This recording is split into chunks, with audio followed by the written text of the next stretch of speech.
In this video, we are going to learn about a very interesting concept in deep learning called autoencoder. An autoencoder is a class of neural network which consists of an encoder and a decoder. The encoder takes the high dimensional input data, transform it into a low dimensional latent space representation. The decoder then converts this low dimensional latent space representation into the original input. So in this video, we are going to build a convolutional autoencoder in TensorFlow using Keras API. Hi, this is Nikhil Toma and you are watching EDA Developer. Make sure you subscribe the channel for more such awesome content. So now let's start the code.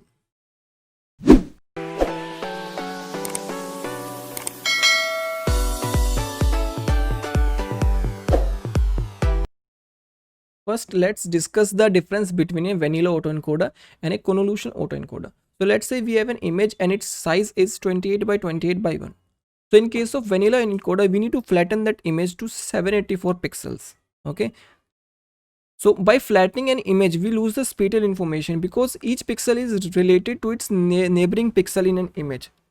So to take the better advantage of the spatial information and to make sure that we do not lose this important spatial information, we use convolution layers instead of simple dense layers. So now we'll start with building this convolution autoencoder. First of all, we are going to import all the layers which we require. Import os.environ.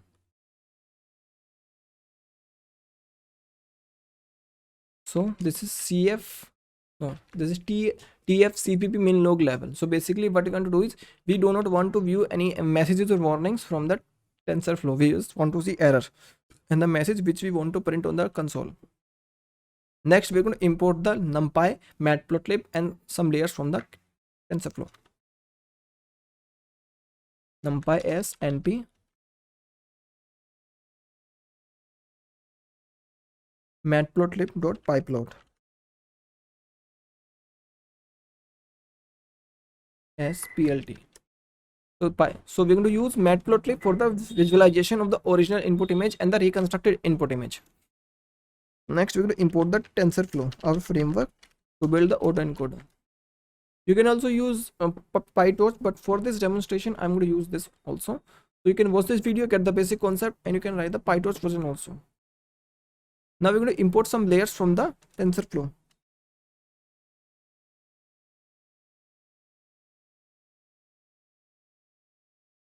Import input. First of all, the input, a dense layer, a convolution layer. Next is the max pooling layer. Max pool 2D. Okay. Next is again the batch normalization layer. Okay, should be capital. Batch normalization. Flatten layer. Next, we're going to need to reshape some feature maps. And at last is the con 2D transpose.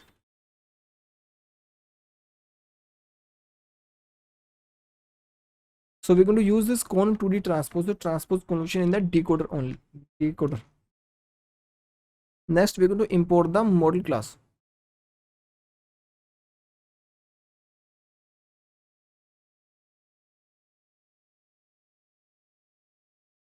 Next, we're going to import the optimizers.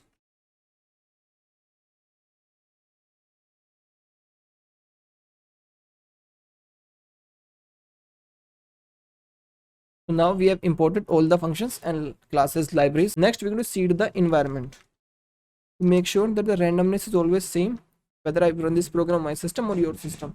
Because in machine learning and deep learning projects, reproducibility is important.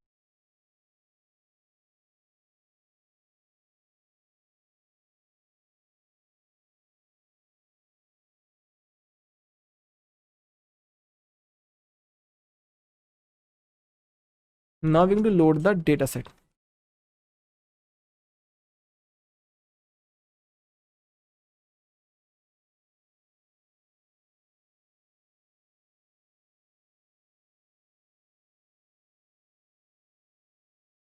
And for this, we're going to use the MNIST.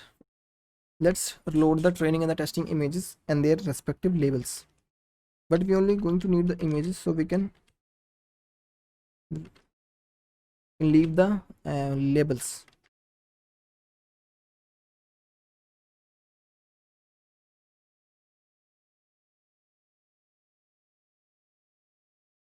Now we have the training images and the testing images in the range of 0 to 255. Their pixel values are in this range. So we can scale to a simple like 0 and 1 in between this by dividing these pixels with 255. That is maximum pixel value. Xtrain, comma, xtest equals to xtrain divided by 255 and then xtest divided by 255. Now let's set some hyperparameters.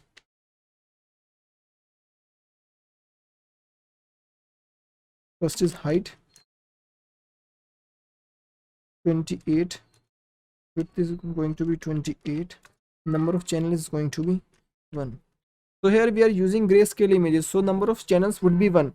But like if you use CIFAR 10, CIFAR 100 or any other RGB dataset, so the number of channel would turn to 3 because they contain 3 channels, that is red, green and blue. But for this we're going to use, it should be 1 because we're using grayscale image. Next is latent dimension, let's say to 128. Okay, so now let's say learning rate, let's say to 1e minus 3. Batch size, let's set it to 32 only. Now we can change it after. Epochs, let's say 5 or 10. Okay, now we start building the model, that is our convolutional autoencoder. So first is the input layer. Inputs is equals to input, and it's going to take a shape of input. It's height, width and the channel. Let's say x is equals to inputs.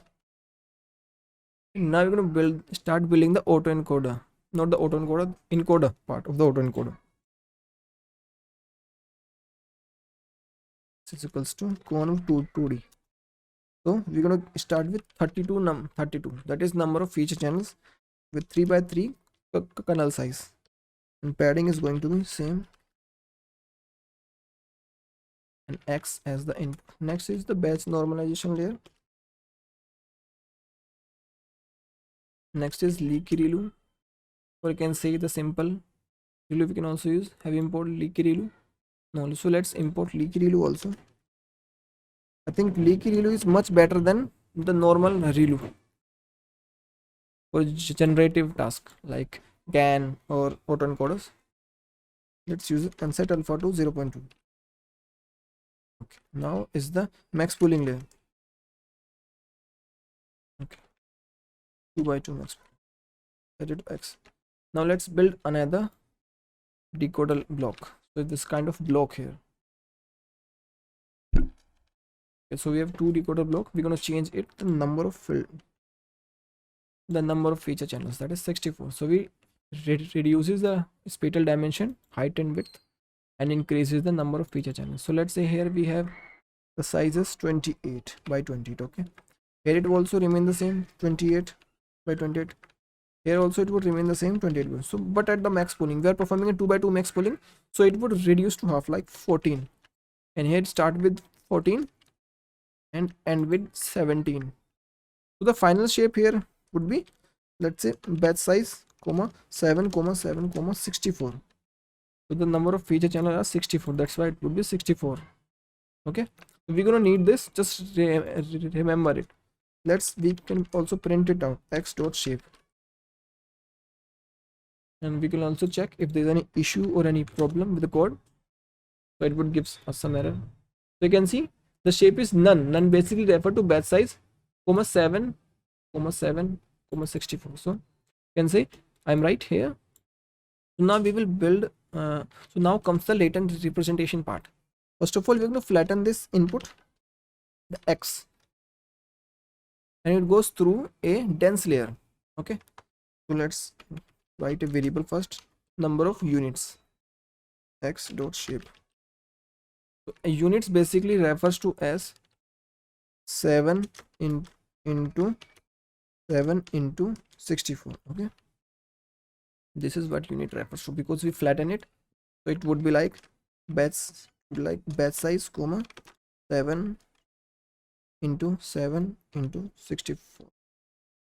So we just save this value in a units variable.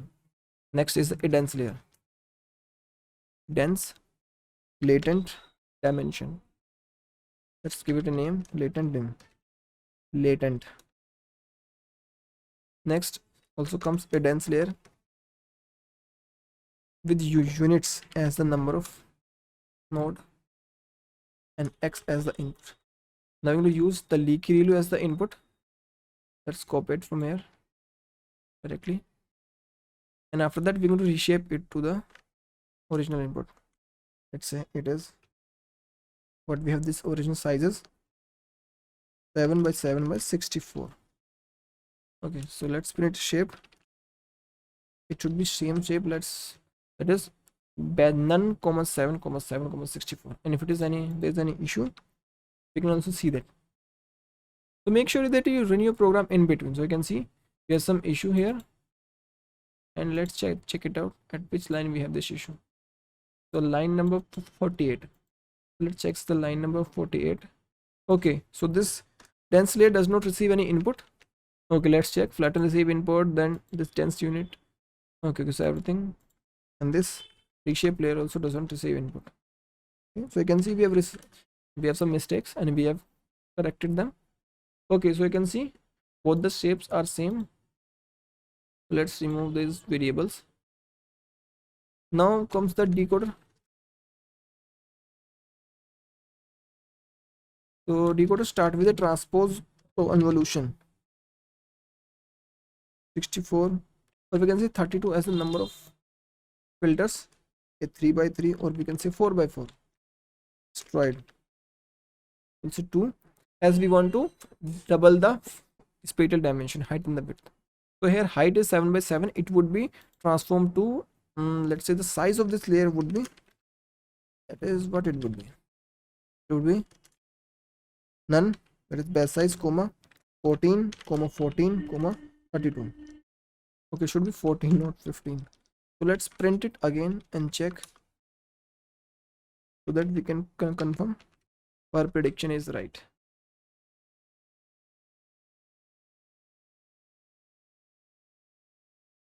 Extras. Again we have done the same mistake. We haven't given an input to this layer.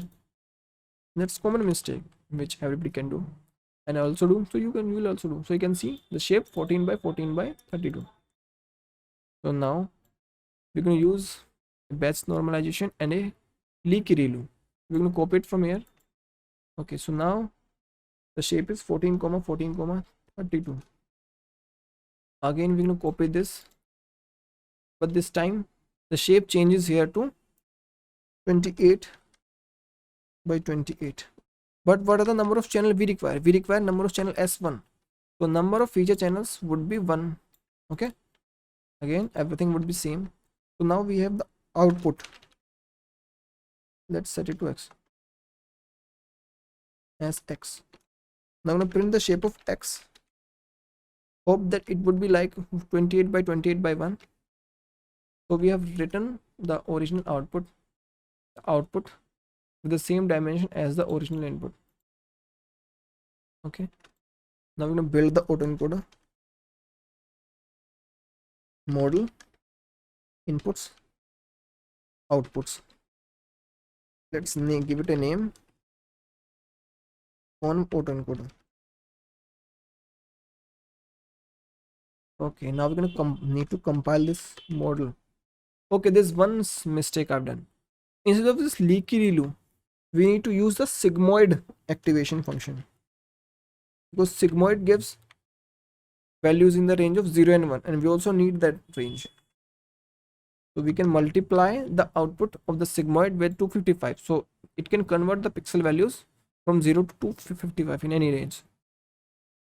Now we again compile the model. First is the optimizer. It's Adam with learning rate 1e minus 3 specified above. Next is the loss. So for this we're going to use the binary cross entropy, as the sigmoid is the output for the last layer. So binary cross entropy. Okay, so our model is done. We can print its summary.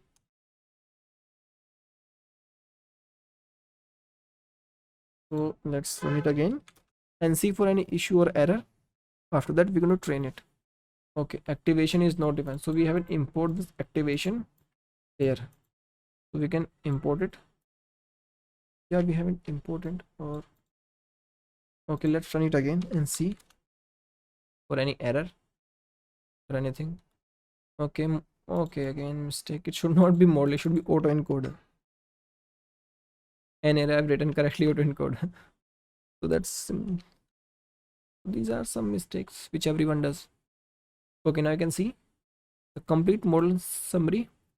So name of the model, convolutional autoencoder, and our input size is 28 by 28 by 1, and you can see sequentially we reduce it, and we're gonna have this latent representation. So you can see this is the latent representation. So this is the latent space representation, or this is also called code. Okay, so this is 28 by 28 by 1, and this is its lower representation. Now comes the decoder. It take this and convert it back to original input, that is 28 by 28 by 1 through some layers. Okay, now we're going to train this model, and training is simple. We're going to use the fit function. Training, let t be capital. Okay, now autoencoder dot fit function, first it takes the x train. Okay, then also x train, because the label is also the same. Epoch is epoch, batch size is again well specified above. Now comes the validation data, and validation data is x test, and also x test as the label. We can train it. Let's run it and see if it is training. Okay, the comma is missing. Let's run it again.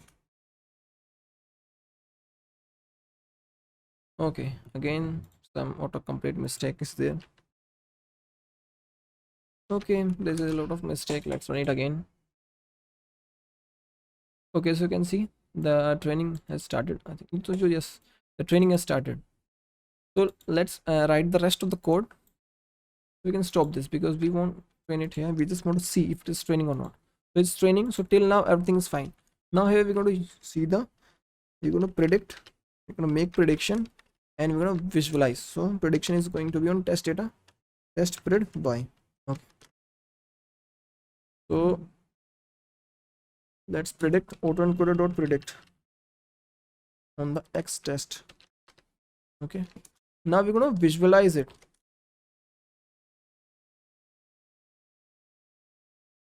Okay, visualize.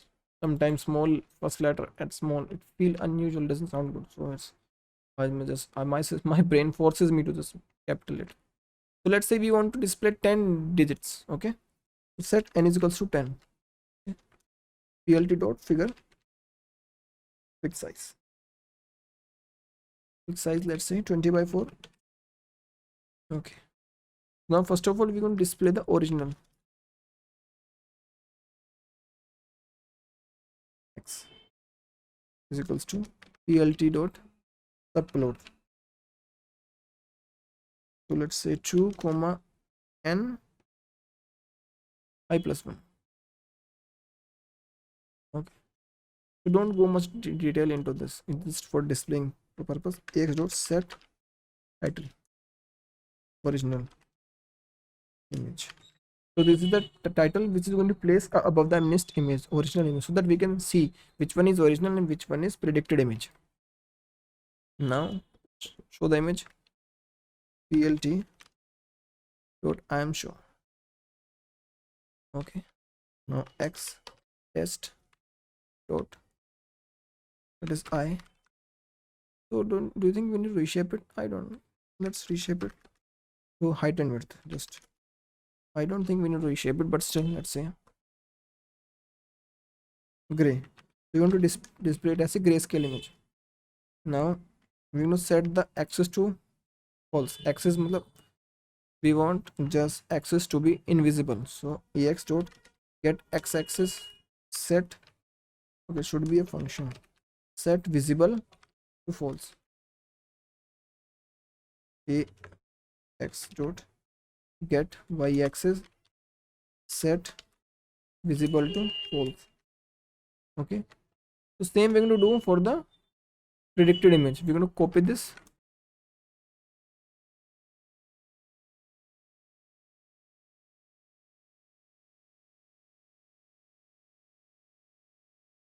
So we're going to paste this, and here we're going to make some changes.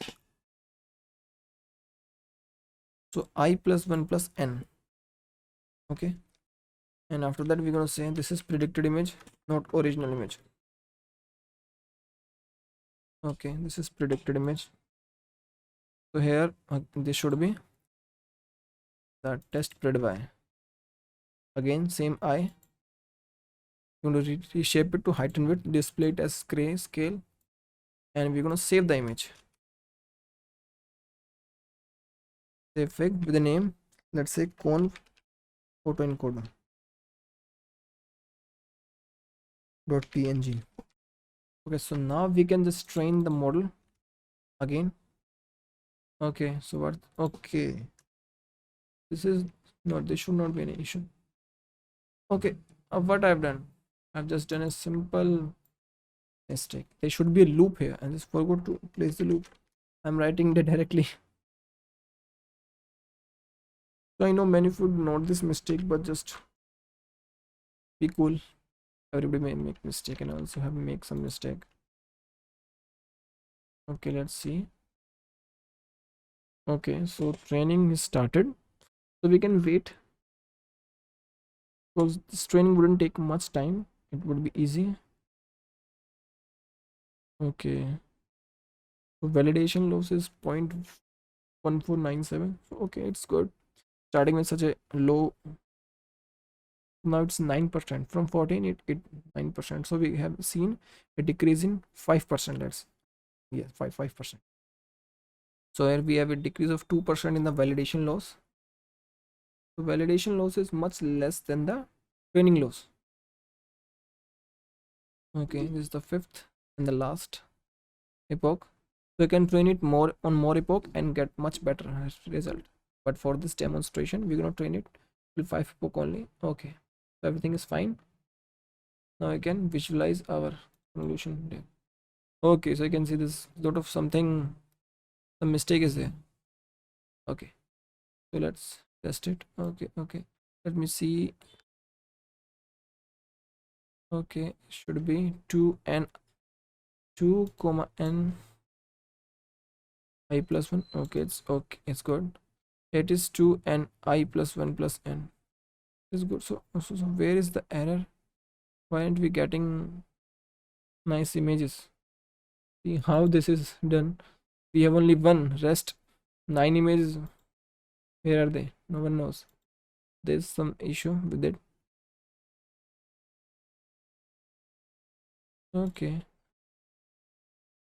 Okay, so I just got to know the error. This placement is incorrect.